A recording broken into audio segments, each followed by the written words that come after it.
Jangan lupa subscribe dan nyalakan lonceng.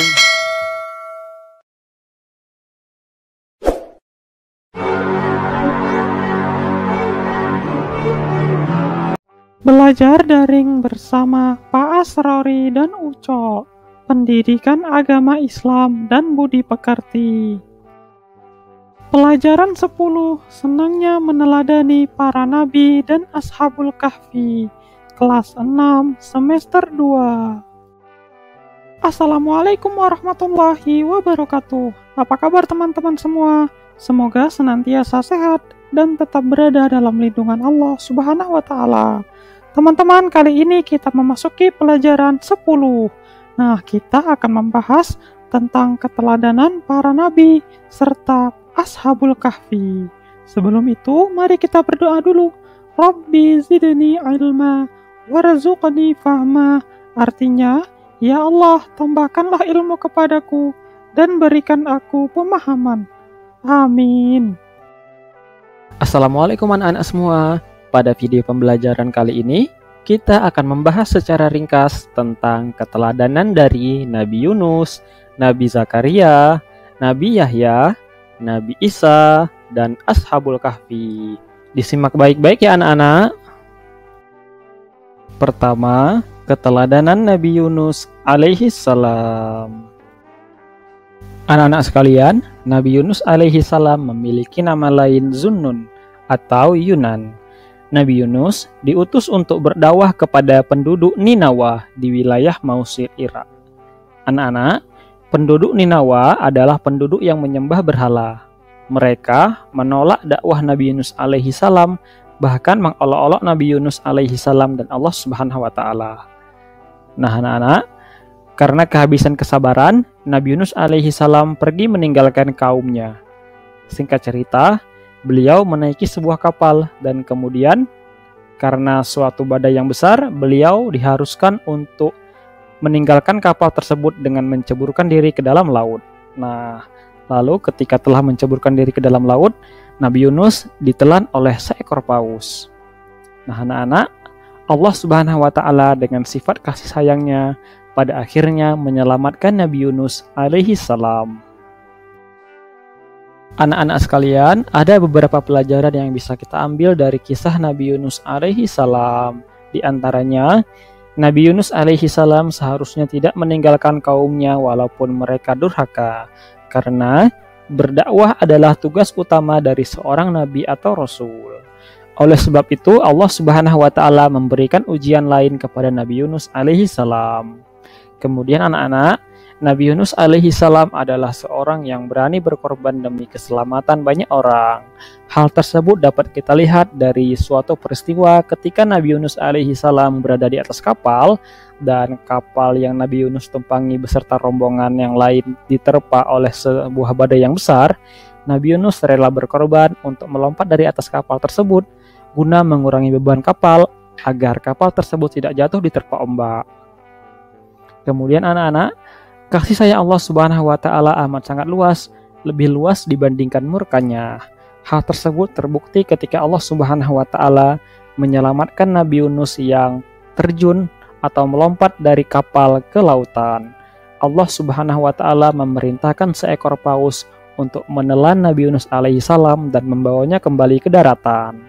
Selain itu, Allah Subhanahu wa Ta'ala juga menghentikan azab kepada penduduk Ninawa, karena pada akhirnya penduduk Ninawa bertaubat kepada Allah dan menyembah Allah Subhanahu wa Ta'ala. Kedua, keteladanan Nabi Zakaria alaihi salam. Anak-anak sekalian, Nabi Zakaria alaihi salam diutus oleh Allah berdakwah kepada kaum Bani Israel. Nah, anak-anak, Nabi Zakaria tidak dikaruniai anak hingga usia beliau 90 tahun. Namun, beliau tidak putus asa dan senantiasa berusaha serta berdoa kepada Allah Subhanahu wa Ta'ala agar diberi keturunan yang soleh dan bisa meneruskan dakwahnya. Nah, pada akhirnya Nabi Zakaria alaihi salam mendapatkan keturunan di usia lanjut, tepatnya di usia 90 tahun. Nah, anak Nabi Zakaria bernama Nabi Yahya alaihi salam yang akhirnya meneruskan dakwah Nabi Zakaria alaihi salam.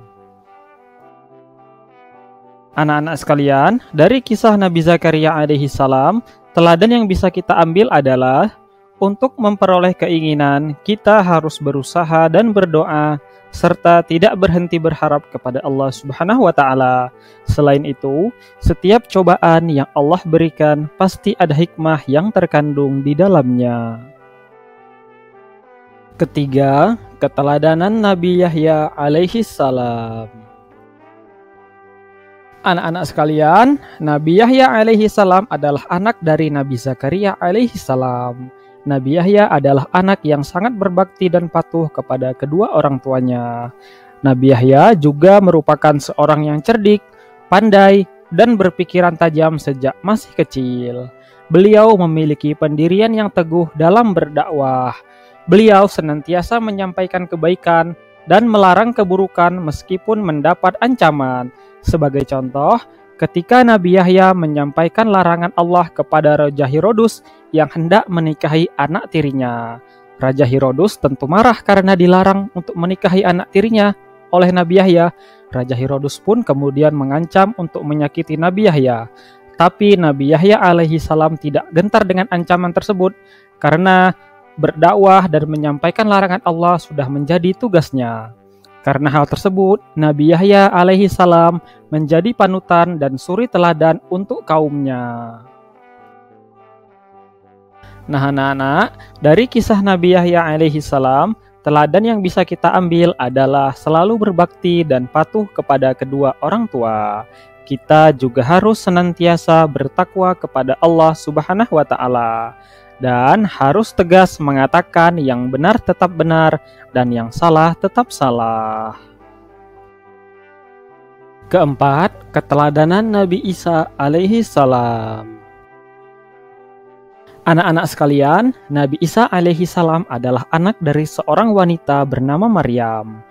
Maryam adalah seorang wanita yang sangat taat kepada Allah Subhanahu wa taala. Sebagian besar hidupnya dihabiskan untuk beribadah kepada Allah Subhanahu wa taala. Dengan kuasa Allah, Nabi Isa alaihi salam lahir tanpa seorang ayah. Anak-anak, Nabi Isa alaihi salam diutus oleh Allah untuk berdakwah kepada kaum Bani Israel dan diberikan kitab suci oleh Allah, yaitu kitab Injil. Nah, anak-anak, Nabi Isa alaihi salam juga merupakan salah satu dari 5 Rasul Ulul Azmi karena memiliki keteguhan hati yang luar biasa. Nabi Isa alaihi salam memiliki berbagai mukjizat. Di antaranya mampu berbicara ketika masih bayi, mampu menghidupkan burung dari tanah liat, kemudian mampu menyembuhkan orang yang terkena lepra, serta mampu menyembuhkan orang buta, dan masih banyak lagi mukjizat dari Nabi Isa alaihi salam. Nah, anak-anak sekalian, keteladanan yang bisa kita ambil dari kisah Nabi Isa alaihi salam adalah kita harus menjaga kehormatan diri dan keluarga seperti yang dicontohkan ibunda Nabi Isa alaihi salam, yaitu Maryam. Kita harus berani berkata yang benar, dan kita harus yakin bahwa Allah akan selalu melindungi hambanya yang bertakwa. Kelima, keteladanan Ashabul Kahfi. Anak-anak sekalian, kisah Ashabul Kahfi menceritakan kisah 7 orang pemuda dan 1 ekor anjing yang ditidurkan oleh Allah di dalam gua selama 309 tahun. Kisah Ashabul Kahfi Allah abadikan dalam Al-Quran surat Al-Kahfi. Anak-anak, 7 pemuda Ashabul Kahfi hidup di negara Syam, dan pada masa itu Syam sedang dikuasai oleh bangsa Romawi yang pemimpinnya adalah seorang penyembah berhala dan memaksa seluruh penduduk Syam untuk menyembah berhala. Nah, 7 pemuda Ashabul Kahfi menolak paksaan pemimpin dari Romawi tersebut karena mereka teguh untuk mempertahankan iman mereka kepada Allah dan mereka memutuskan untuk bersembunyi di dalam gua. Nah, singkat cerita, dengan doa mereka dan rahmat Allah Subhanahu wa taala yang amat luas, Allah melindungi mereka dengan cara menidurkan mereka di dalam gua selama 309 tahun. Ketika mereka bangun, pemimpin Romawi yang zalim itu sudah tidak ada lagi. Anak-anak sekalian, keteladanan yang bisa kita ambil dari kisah Ashabul Kahfi adalah sebagai seorang muslim kita harus memiliki keteguhan hati untuk mempertahankan keyakinan yang benar seperti yang dicontohkan oleh Ashabul Kahfi.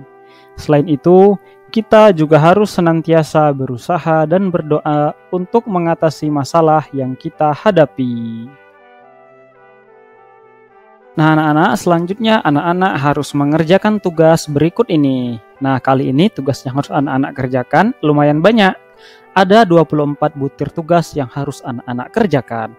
Anak-anak dapat mengerjakannya di buku tulis pendidikan agama Islam anak-anak masing-masing. Harap dikerjakan dengan sungguh-sungguh ya anak-anak. Selamat mengerjakan. Oh iya anak-anak, jika anak-anak memiliki kesulitan atau belum memahami materi yang Pak Asrori sampaikan, nah, silakan anak-anak bertanya kepada Pak Asrori lewat kolom komentar. Dan anak-anak juga bisa mempelajari lebih lanjut dan lebih lengkap di buku pendidikan agama Islam. Karena pada video pembelajaran kali ini, Pak Asrori hanya menyampaikan rangkuman materi saja.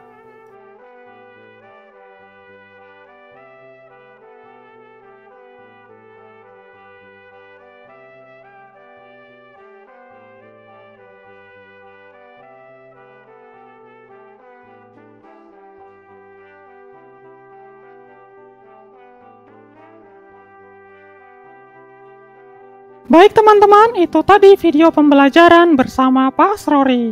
Oh iya teman-teman, jika teman-teman masih belum memahami materi yang disampaikan, teman-teman bisa mempelajari lebih lanjut di buku paket pendidikan agama Islam, atau teman-teman bisa menanyakan langsung ke Pak Asrori lewat kolom komentar. Baik teman-teman, cukup sekian video pembelajaran kita kali ini. Mari kita akhiri dengan bacaan hamdalah. Alhamdulillahirabbil alamin. Artinya, segala puji bagi Allah, Tuhan semesta alam. Terima kasih teman-teman. Wassalamualaikum warahmatullahi wabarakatuh.